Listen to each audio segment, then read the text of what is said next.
what was your experience like with homelessness? You know, some of the scary stuff that you saw. You know, talk to me about the real about it. Yeah, I seen some people OD, on drugs, and that's why I never cared about, meth and crack, man. I can't stand that. That's poison, you know what I mean? And it's poisoning our people. And just as far as like just watching them fade off from that, and some is too deep to even help. And just the experience of just seeing death and paramedics and just hearing the sirens, knowing that it could, and then it's not safe on the street as well. You have walking zombies out here that's on the drugs, wilding out. You don't know where nobody's mind at the time. So it's about survival and, and just living and trying to live on and help, to get somebody else out the situation you in as well. Trying to get motel rooms and dealing with checkout time. It's like, and then you want to try to save your money to try to get a place, and it's hard on the street. It's like, and then when the pandemic hit, nobody's working, everybody's jobless. And like, that's why I said in my song, I make rap sell. I don't have to make crack sell. I don't have to stoop that low to sell to overcome my problems and my poverty. It's other ways of getting it than I don't want to poison my people neither. Yeah. Or anybody anyway, because when it comes to life, you know what I mean? You're not a human if taking a life, don't bother you. That's why I say we live in a wicked world. We got wicked scientists, wicked people. It's just ugly. How big am I wrong in saying, and I have no problem admitting my faults, but how am I wrong in saying that if we were able to solve the mental health problem in this country, that would put a huge dent in the homeless population? I believe it could help. Okay. Because you have to go with people's backgrounds on how they came up and what they've been through. Is it drugs? From your experience, I guess what I'm asking is, do you think it's more on the drug side? People just hit hard times and they're normal people, or is it mental health? Like, what would you say would be the majority of people who you came across in your homeless days? Drugs and hard times. Yeah. Both. Okay. So they both the hand. Yeah. No. Yeah, they both go to hand because they're trying to numb something. Yeah, drugs make you feel good when you're going through the hard times, unfortunately. Teenagers, I'm really trying to protect our babies because they our future. And if we don't help them, then we doomed, and in the future we doomed. Like the older cats, they stuck in their ways. You still want to gangbang and sag your pants and smoke sherm sticks and smoke crack or whatever. Do that. But when it comes to the babies, we got to show them a better way and be an example in this worldwide. This is not a San Diego thing. It's a worldwide thing. And I think if we have more leaders like me come together and try to fix this problem instead of entertaining it, we can come a long way. Talk to us about growing up in Southeast San Diego. Some of your experiences. Yeah, walking home to school, you see a lot of things. The same things we see today is like mostly poverty in San Diego is bad. It's the slums, it's the gutter. It's like if you was from the East Coast, you'd call it your projects, low-income housing. So me growing up in a impoverished neighborhood and on welfare and struggling, you see a lot of things from alcohol to drugs. And it's, the gang banging and everything, the black on black crime. It's like, so it's like it was a jungle growing up, just staying, trying to stay alive, and take care of your family at the same time and be with family. Yeah. Now, what makes Southeast San Diego different from the rest of San Diego County? You got your good neighborhoods, you got your bad. You see it like on Boys in the Hood, you always had that one neighborhood is just like trash. Where it's the homelessness, drug addicts, and, the gangsters, of course. Just basically, man, just trying to survive in the jungle, police brutality, obviously racism is everywhere. It's politics and different things, from the streets to the prisons and the jails. It's basically, and then other parts of San Diego, you might have like the gas lamp quarter, where like a lot of people that have the haves and the has-nots, you got the haves. Some rich people out here in San Diego, San Diego, the cost of living is very expensive. So you have some luxury parts of San Diego, and then you got the gutter. You got La Jolla, you got some areas in like Mira Mesa, La Jolla, Spring Valley. You just got different parts. You got different parts of Southeast too. You got the gutter in Chula Vista, National City as well. So you got to kind of ride around and just peep the area you at, and then you will see the difference. Was Pops around also? Yeah, actually, my father passed away when I was 10. He died alone. So, but what he showed me of growing up, he was showing me more like my African culture, my roots. That's why my name is Azikiwa.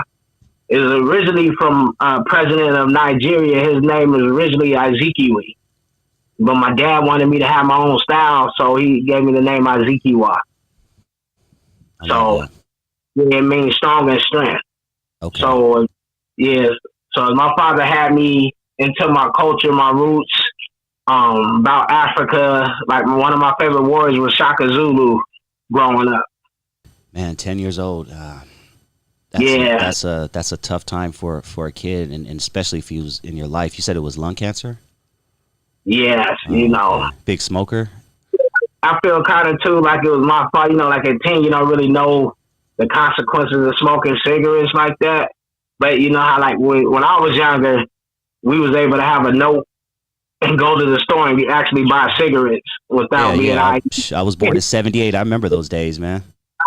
That's the good old days. We didn't get ID like the kids now.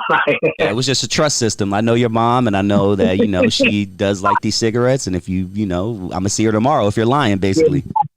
Exactly. And then, we was actually getting spanked then by our parents and grandmas. That's the old school. It was a such thing as licking. So we knew better not to deal with grown-ups issues. It's like if we was in the room, they tell us to go to the other room when grown-ups are talking.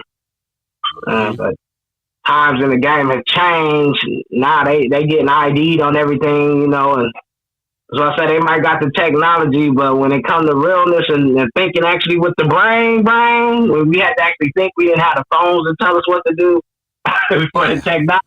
You feel me?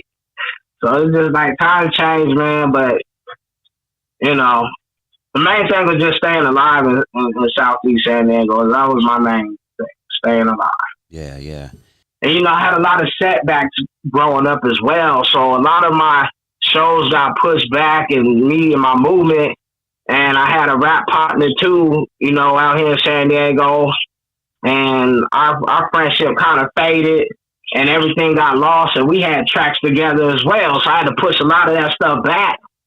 But my daughter's happy because I got to put her in a place, in a position to where now I'm putting her foot in the door to follow my footsteps, but on the waking up our people and songs and messages now. Your daughter does music. Is that your daughter in the video with you? Yes. I didn't even catch that. Okay, that's dope, man. She's a ZZ Precious of the World, so. I got it. Now it's all making sense. I love that, man. That's dope. So she thanks.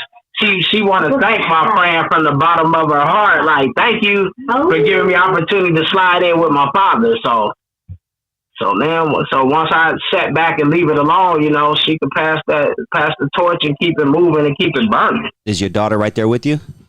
Yes. I thought I heard a female voice. Hey, daughter, how are you? Hello. She eating ice cream right now, chilling. Okay, cool. Yeah, I love that, man. Keep it in the family, dog. That's so important, man. So important. Well, let's keep it pushing, man. So many good artists. One of my favorite MCs that comes from San Diego. One in my top 10 is J.O. Felony. I think just lyrically a beast. When I heard Sherm Stick, and I didn't even know what Sherm was, keep in mind. I think I knew what it was back in 90. I kind of knew what it was. I smelled it. Now looking back, I knew what it was. I remember smelling it before I even knew what it was. But when I heard Sherm Stick, I'm like, this is that sample and everything. I was like, wow, they're doing it like that down in San Diego? Nice. Hey, to be honest with you, I ain't gonna lie, man. You know what I mean? I just only smoked weed in my life. I was Same scared here. to. Yeah, he had me scared to try Sherm, dog. Once I knew what it was, I was like, I ain't fucking with that shit. It's gonna be having me wanting to drink milk and like be butt naked and all this. Nah. Man, you get butt ass naked, slamming shit, Ted. Nah, I'm good. Like, you know, you know what I mean? Then they give an excuse for these police to shoot us in the back. You know, Yeah, man. Yeah, he was acting erratically. Oh, damn. There you go. straight up, they give them an excuse just to shoot us in the back. You know what I mean? They get away with murder. Yeah.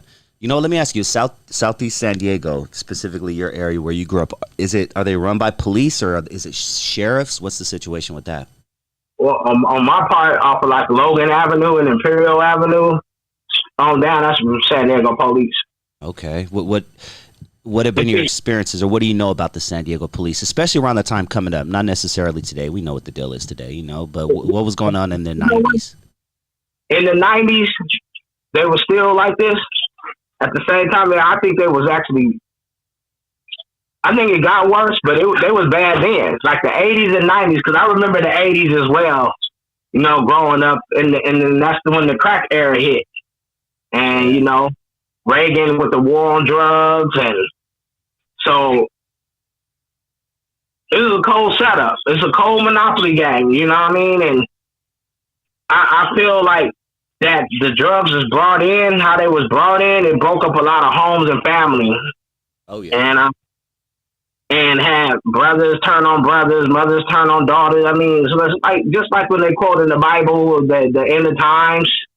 Like this stuff been going on for so long. The world should have been ended, in my opinion. But it's been the police is worse. And back then, them officers was hands on, still killing us.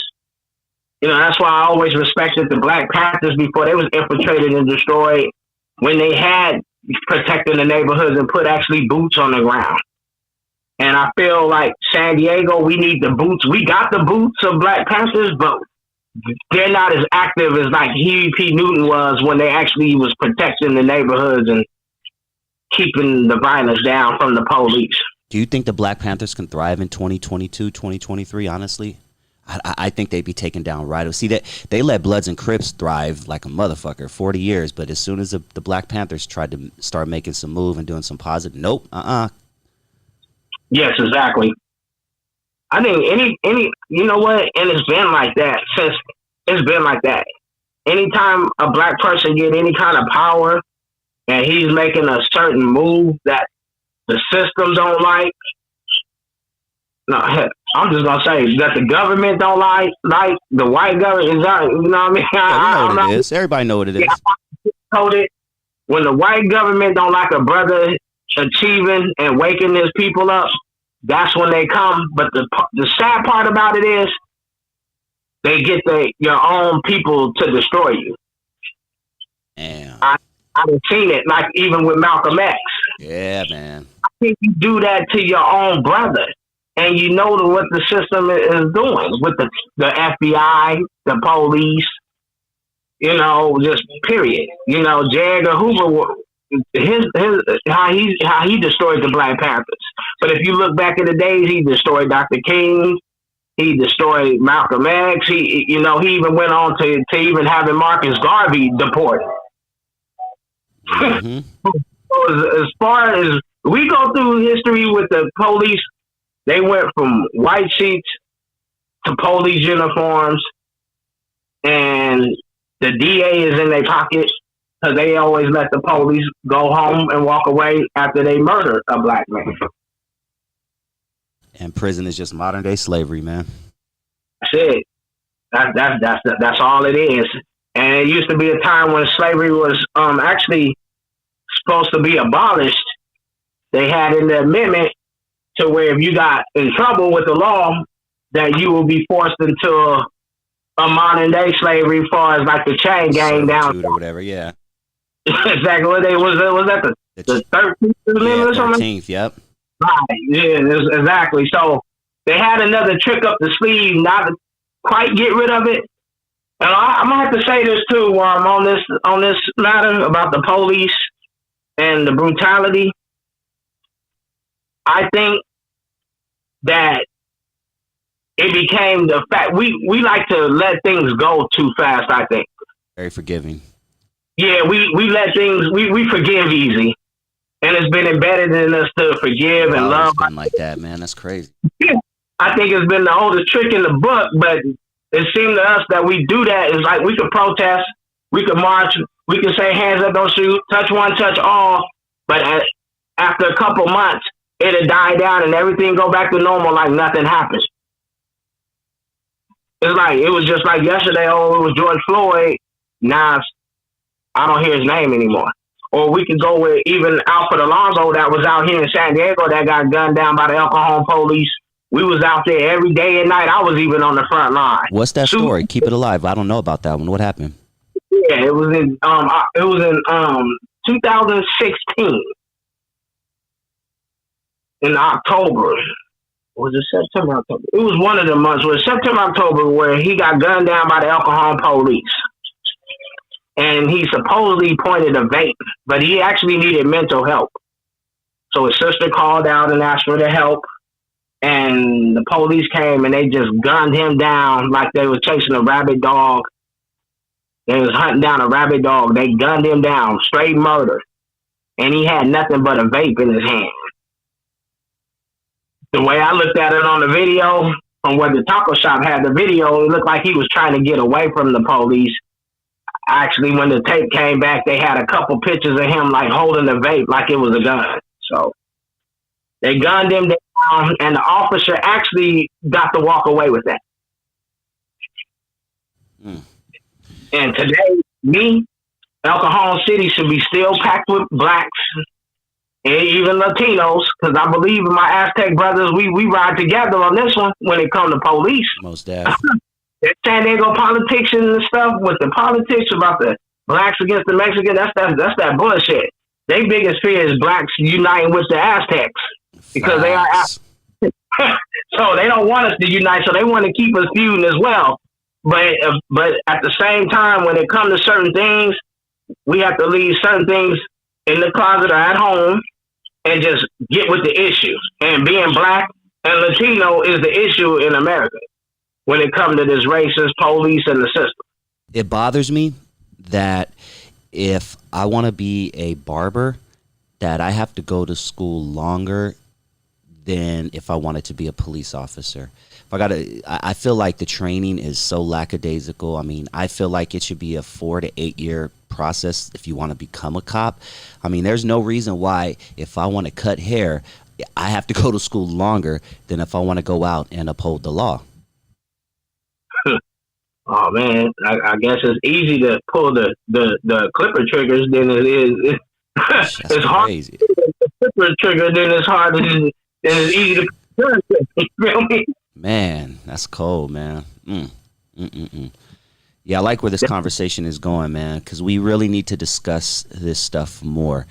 And if we're going to pick a cause to fight for, just like you said, we need to keep doing that shit. We need to keep years later, like down the line, like you said, we should still be saying certain people's names. We should still be, keeping certain things alive. We do it for a few months and then we're like, whatever, on to the next. And that's why they don't take us serious, because shit, we burn out quick. And you know what? We should still be riding for Emmett Till. We should still be riding for Malcolm X. We should be still riding for Dr. King. We should be riding for Dr. Amos, Dr. Khaled Muhammad. I mean, we should never let them sleep.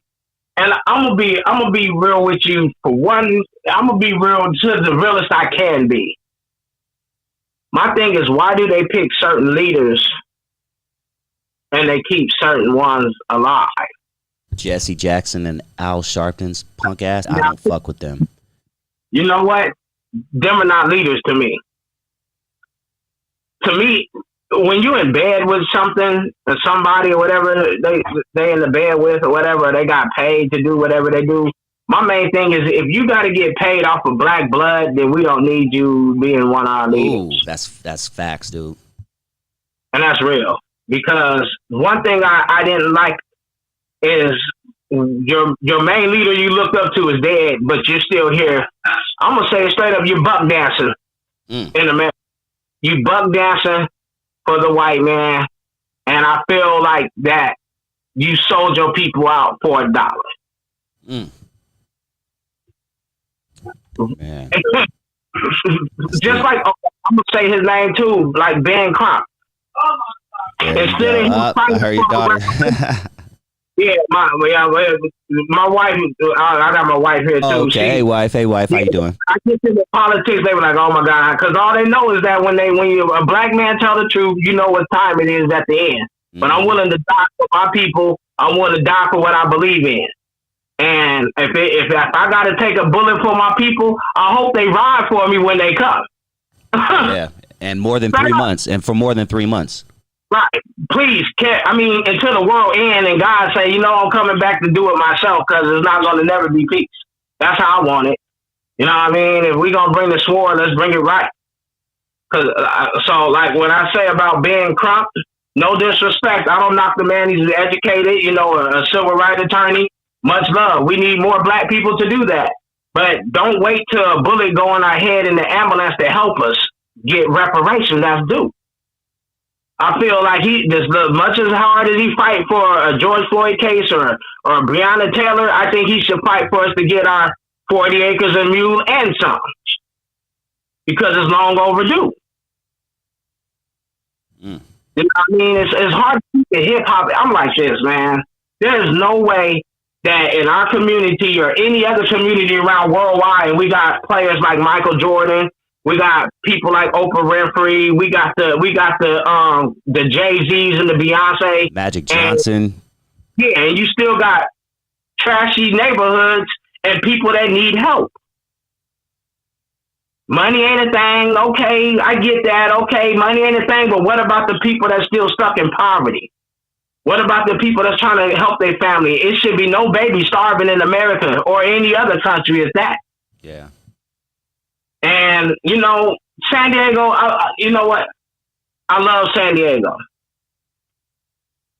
I don't love what San Diego has become far as like when this would come with the homeless and the mental illness. And I'm going to say people have post-traumatic slave syndrome and we don't get the correct help. And we need more leaders, but we don't need the leaders that's going to accept the check and turn a blind eye to what's wrong. Yeah. When I'm at protesters and I'm screaming, F the police, we need to fight back. Don't throw your hands up, clap back, and then they think about it. And you telling me to shut up and you look like me, that's a problem.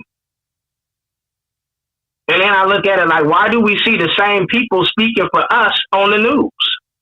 No, I do not agree with that. I believe that we should have a leader that's ready to educate and liberate our people and free our people from poverty. And I'm telling you, we need more black business in San Diego. But my thing is to San Diego, and I hope everybody's listening with a close ear on this. When the black business do come back, because we will have a Black Wall Street again. We will have it back. It's just going to take time, but this time we won't let the enemy in to destroy it. Black Wall Street was destroyed in Tulsa. I mean, literally bombed. Yeah. We ain't even going to let the states stay bombed, but we going to stick on Tulsa. We're going to get a Black Wall Street back in San Diego when we had the jazz clubs and then go back in the 80s and everything. We was black owners. A lot of stuff got sold. Everybody just sold and then whatever, or passed away like Huffman's Barbecue. So I'm looking at, okay, I see Little Italy, I see the Barrio Logan, but I don't see Little Africa or Little Black. I don't see our neighborhood. I see everybody have their business in our neighborhood, but we can't even get a job and get money. But we can always give our money. That's what I never got. Even growing up when I was little, I asked my father, like, why are we going to these stores and they don't look like me and you?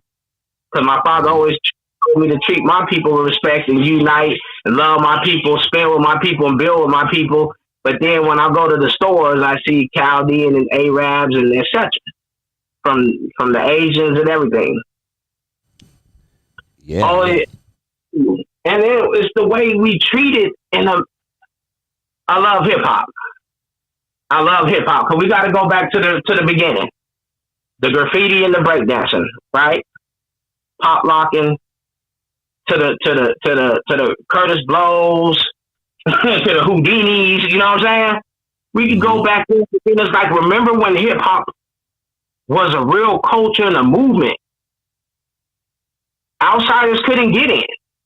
They didn't know how to break that code or how to write to the syllables and how to have mathematics on your rhymes and your rhyme schemes and everything. They didn't have that. Now they set the bar so low, like anybody could just jump in. And I think it's a thin line between love and respect, because, you know, I'm just gonna say it. They bump us, but they don't respect us. Oh, that's always been the case. They watch us play football, and you know, and then call us the N-word. I mean, there's racist people who love the Dallas Cowboys. I mean, it's. And here's what they say. I had a person tell me, "Oh, she called me the N-word," and I was like, "Okay, weren't you the same person that was talking about Magic Johnson and Jordan? Oh, they different. Why is that? Don't say money, please. The dollar could crash tomorrow, and then they'd be normal just like any other poor person. I mean, you get stranded on an island. Ask the millionaire with Gilligan. He couldn't spend money to get off that thing. He was still stuck. They were all equal. Right. So money only goes so far. It's an illusion. It's an illusion. Yeah, we get it to survive. But then when I look at the presidents on the faces on the bills, some of them were slaveholders. Mm-hmm. Why would I worship somebody that kept our ancestors in bondage like that? Brutally murdered, raped, and killed. But everybody worshiping, throwing the Benjamins, throwing the George Washingtons, the Andersons, and the Quincy Adams, and I mean, just like even when they were feeding us, you know, Abraham Lincoln and how he freed the slaves and all this, you know, we grew up thinking, you know, he was a hero or whatever, and I guess he did a good thing in that sense, but he only did it for monetary benefits. I mean, there was no, oh, I'm going to do it because I love black people and black people should be free and this and it.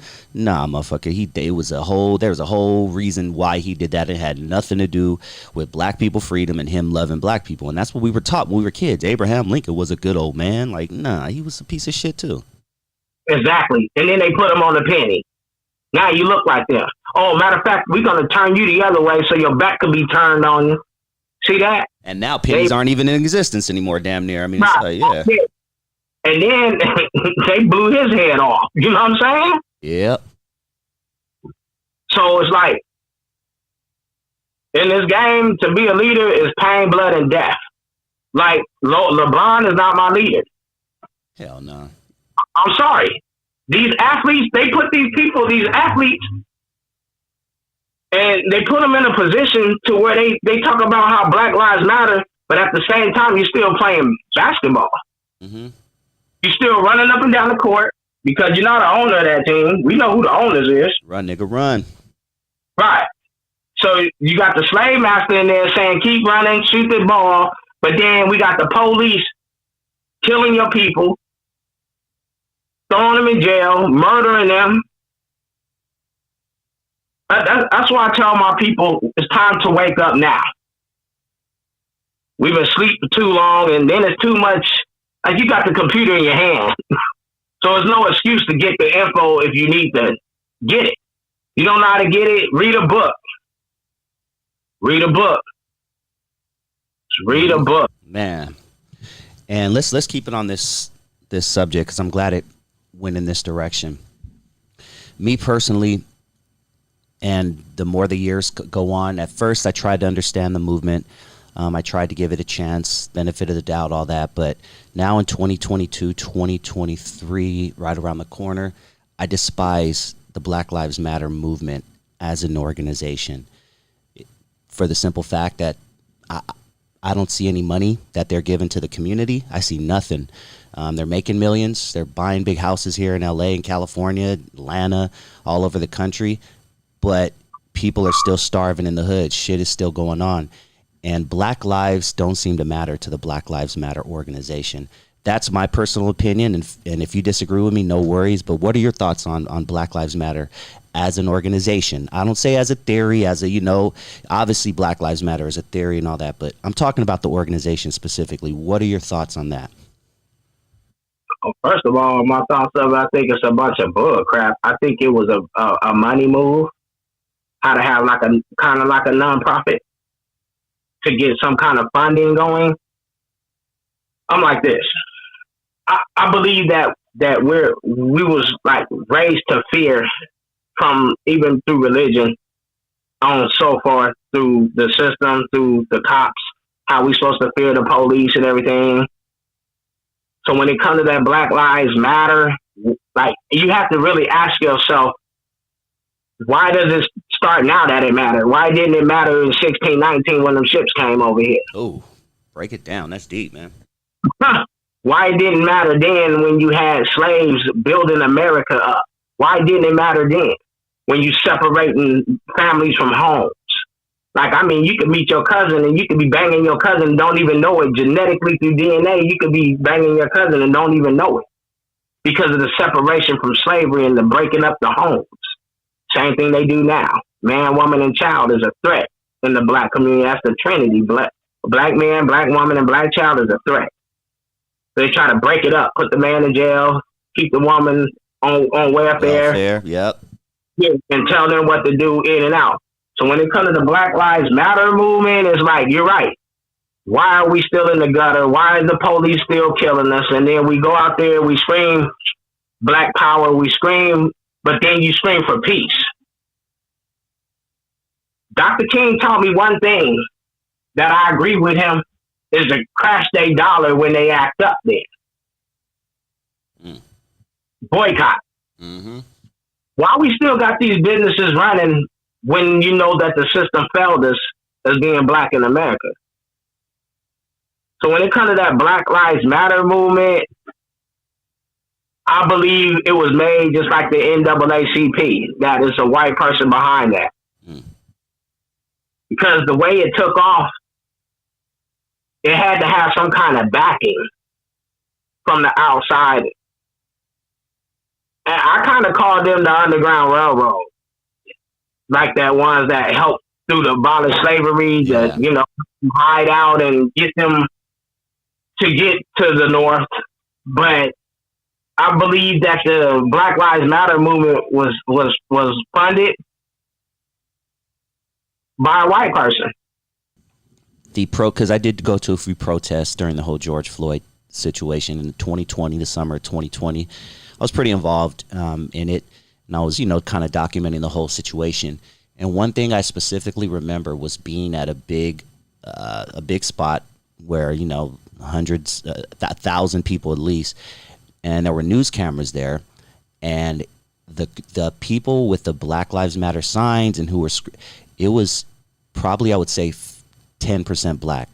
And trip out on this, the news cameras were actually asking the black people to come to the front of the camera to put them in the camera to make it look like there were a lot of black people there, when in essence there were only a handful of black people there. And I'm not saying those people were there for good. They were probably out there just for the photo. I did see a lot of people pulling out their phones and posting it on Instagram and all that stuff, and I could have been guilty of doing that too. But it was really trippy to experience a newscast say, hey, all the, you know, and it was a black chick, you know, hey, can all the black people come to the front? You know, and it was a real trip to see that, man. Yeah, you know what? I'm disappointed in America, especially Black America, when they vote for these slave owners. And I'm gonna call it how I see it. Mm-hmm. That when they vote Democrat and Republican, that's just two slave masters just handle different politics in different orders. And to me, if they could pay every other ethnic background, and maybe that's our thing right there, we don't have no ethnicity because we're so broken and spread it out. You have the Dominican Republicans, you got the Cubans, you got the Black Americans in the United States, and you got the Caribbeans, yeah. Right, yeah, you have all kind of black, and then some of them don't even claim black. Or I'm this, I'm that, I'm not black, and it's like, okay. Yeah, meanwhile, you look like Roberto Clemente, and you're saying you're not, okay. You look like me, even if you just speak straight Spanish. We know the Cuban slaves down there, how they were slaves down there as well. Guess what? To white America, you're black, dog. Hey, you know, my main thing is like, okay, When it comes to the Black Lives Matter, when does it matter? Only when we making you money. Everybody love Michael Jordan. Everybody love Magic Johnson, but they don't like Tony that's in the ghetto. Well, it only matters to the Black Lives Matter organization when a white cop kills a black person. Let's keep it real. I mean, we're annihilating each other in the streets like animals on a daily basis. Every Monday I do a thing where I talk about Chicago and just the rate of homicides in Chicago over the weekend. And my thing is, we can't expect them to care about our lives if we don't care about our lives. And right now we are doing everything in our power that they're asking. We're killing each other more than the KKK, you know what I'm saying, are killing each other. It's sad because it's been embedded in us for so long, and even with the mixture of the drugs and the epidemic of the crack and then the heroin and the meth. I mean, all that, the chemical imbalance that we have just being born in America, the vaccination shots, everything that's going on, from slavery to being embedded to be against each other, from the dark against the light, the dappy hair and the fine hair, and then it's like, so it's been so deep rooted. Then they got the Bloods and the Crips, they got the Gangster Disciples, the Vice Lords, the GD folks, and it's like we so separated to where it's like, okay, oh, you're a Christian, oh no, you're a Muslim, or you a Hebrew Israelite, or you here, and it's like we so separated ourselves on ignorant stuff instead of saying, you know what, we black, we all we got, let's unite, put everything off to the side. I don't care if you're a Muslim or a Christian, they still gonna hang you because you black. I don't care if you rich or you poor, they still gonna get you because you're black. And it makes me sick. Like when I get mean mugged on the street or where I'm from, I tell them I'm from God and my mom's dark womb. You know, when you're trying to bang the street, but it's like, did you mean mug a cop today? Did you mean mug one of the white skinhead cops? Damn, that's deep. We will shoot each other, but we will not shoot. Yeah, that's real tough, bro. Mama can't walk to the store without you trying to fuck with her. But when the police come, you got your hands up and don't shoot attitude. That's, dog, I've heard so many people say that, and that's about as real as it gets right there. Stop killing your people. And we're not saying kill anybody in the first, but we're not saying that at all. But we're saying that the situation is messed up when you look at it. Let me put it this way. Stop hurting your people. Because, look, it's like this. Eye for eye and tooth for tooth. They read it all the time in that book, in the Bible. But I look at the 10 Commandments. One of the commandments say, thou shalt not kill.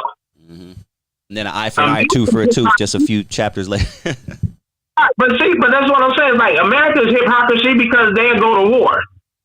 I mean, half of these wars don't even be wars, and they'll still go in there and try to help. Mm-hmm. You feel me? But and America is the terrorist. They still got the Ku Klux Klan. They got the skinhead headquarters and all that stuff. So why not? We need we need to unite. We need to organize. But at the same time, we have to educate ourselves and we have to heal. Man, you know what? Go ahead. Okay, I couldn't believe it when I heard Biden say, if you ain't black. Oh, go ahead. Keep it going, because I can't stand that dude. When he put the anti-hate Asian bill. Oh, yeah. Now, we can go from 1619 to 1800s to the 1900s. That was a big slap in the face. That was a huge slap in the face. And we didn't even get an anti-hate black bill, but they gave us a Juneteenth as a holiday. He could save that bullshit. No offense to Juneteenth, but you could save that. Yeah, I'm supposed to do the Sambo Buck dance. We got a day, June 19th. Woohoo! Man, that's true. Yeah, man, we don't even celebrate. Yeah. Bring Earth, Wind, and Fire down, and we supposed to just have a bonfire and be happy with that. But you gave Asian anti-hate, and what I see in these Asian shops, well, I tell my black sisters especially that go for the hair products and the nails. You know what I'm saying? They go in there and they be whooping our black queen's ass. But I ain't seen one black brother go up in there and whoop ass back saying, why you putting your hands on the black queen? That's what I don't get about our people right there. We quick to jump on ourselves when something's wrong. But when it comes to them doing it, it's like everybody just freeze and don't know what to do.